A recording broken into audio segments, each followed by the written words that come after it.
যানজট শহরের জীবনে তো এটা থাকবেই, কিন্তু আমরা কি কখনো একটু অন্যভাবে ভেবে দেখেছি যে এই জ্যামের পেছনে একটা বিশাল অর্থনৈতিক সম্ভাবনা লুকিয়ে থাকতে পারে? চলুন আজ আমরা ঠিক সেটাই খুঁজে বের করব। দেখব শুধু ট্রাফিক ম্যানেজমেন্ট ঠিকঠাক করতে পারলেই দেশের জ্বালানি খাতে কি বিশাল এক পরিবর্তন আনা যেতে পারে। আচ্ছা, যখন আমরা ঘন্টার পর ঘন্টা জ্যামে আটকে থাকি তখন আসলে কি পড়ে? শুধু আমাদের মেজাজ আর সময়, নাকি এর চেয়েও অনেক দামি কিছু? আসেন এই উত্তরটাই খোঁজা যাক। তো যানজটকে আমরা বলি এক অদৃশ্য অপচয়।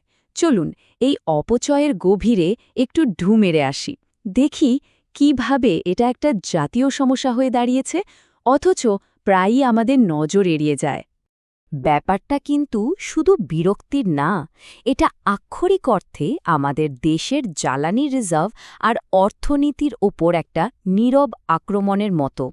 প্রতিদিন রাস্তায় যে তেলটা এমনি এমনি পড়ছে, সেটার প্রভাব যে কতটা গভীর তা হয়তো আমরা ধারণাও করতে পারি না। তাহলে মূল প্রশ্নটা হলো, জ্যামের কারণে ঠিক কিভাবে তেলটা নষ্ট হয়? আচ্ছা, এর পেছনের কারণগুলো এক এক করে দেখা যাক।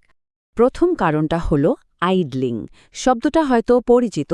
এর মানে হলো গাড়িটা দাঁড়িয়ে আছে কিন্তু ইঞ্জিনটা চলছে। ভাবুন তো, সিগন্যালে বা জ্যামে গাড়ি এক চুলো নড়ছে না, কিন্তু ইঞ্জিন চালু রাখার জন্য ভেতরে ভেতরে তেল কিন্তু পুড়েই যাচ্ছে। মানে কোনো কাজ ছাড়াই শুধু শুধু জ্বালানি নষ্ট। দ্বিতীয় কারণটা হলো স্টপ অ্যান্ড গো ড্রাইভিং।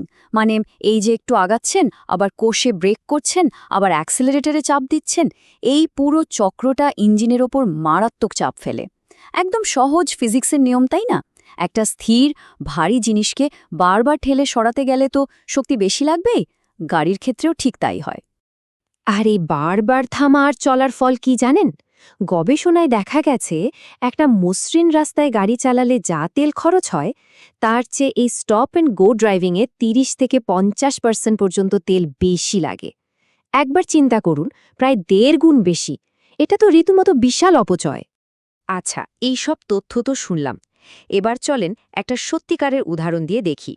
পুরো ব্যাপারটা তাহলে একদম পরিষ্কার হয়ে যাবে। আমরা এখন একটা শহরের সাধারণ বাসের হিসাবটা দেখব। এই টেবিলটা একটু খেয়াল করে দেখুন, তুলনাটা কিন্তু দারুণ। বাম দিকে দেখুন, যখন রাস্তায় প্রচণ্ড জ্যাম, তখন একটা বাসের ৫০ কিলোমিটার যেতে সময় লাগছে ৫ ঘন্টা, আর তেল পুড়ছে ২৫ লিটার।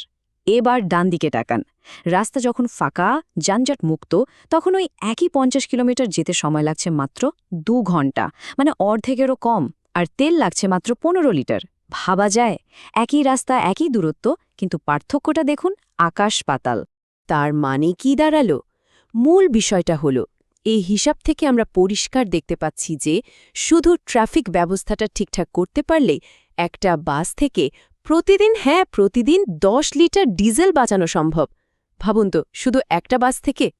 তো এটা তো গেল মাত্র একটা বাসের হিসাব। এবার চলেন এই ছোট হিসাবটাকে একটু বড় পরিসরে দেখি। মানে জাতীয় পর্যায়ে এর প্রভাবটা আসলে কত বিশাল হতে পারে।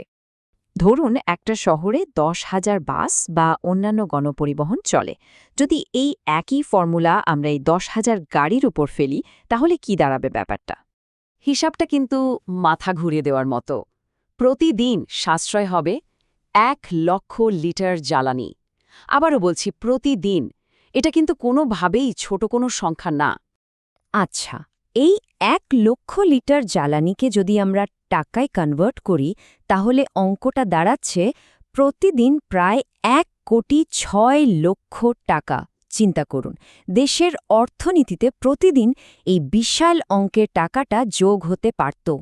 আর যদি পুরো বছরের হিসাব করি, তাহলে তো অঙ্কটা আরও চমকে দেওয়ার মতো। বছরে প্রায় ৩৮৬ কোটি টাকা। আর একটা জিনিস কিন্তু মাথায় রাখতে হবে, এই পুরো হিসাবটা কিন্তু খুব কম করে ধরা হয়েছে। মানে এটা শুধু পাবলিক ট্রান্সপোর্টের হিসাব। এর সাথে যদি private car, motor bike, truck সব যোগ করা হয়, তাহলে সংখ্যাটা যে কোথায় গিয়ে পৌঁছাবে তা হয়তো আমরা কল্পনাও করতে পারব না।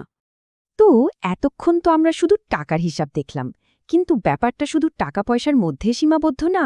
যানজট কমাতে পারলে আরও অনেক নতুন সম্ভাবনার দরজা খুলে যাবে।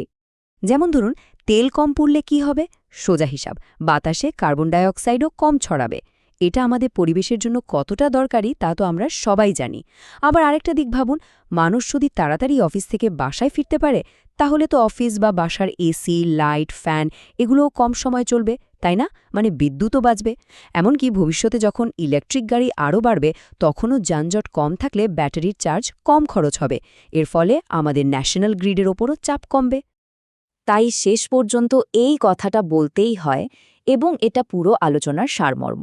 যানজট কমানো মানে শুধু আমাদের যাতায়াতের সুবিধা বাড়ানো নয়, এটা আসলে আমাদের দেশের জ্বালানি নিরাপত্তা আর অর্থনৈতিক শক্তি বাড়ানোর একটা বিরাট বড় কৌশল। এখন আসল প্রশ্ন কিন্তু একটাই, এই যে এত বড় একটা সম্ভাবনা আমাদের সামনে পড়ে আছে, এটাকে কাজে লাগানোর জন্য আমরা সঠিক পদক্ষেপটা কবে নেব? এই উত্তরটা কিন্তু আমাদের সবাইকেই মূলে খুঁজতে হবে।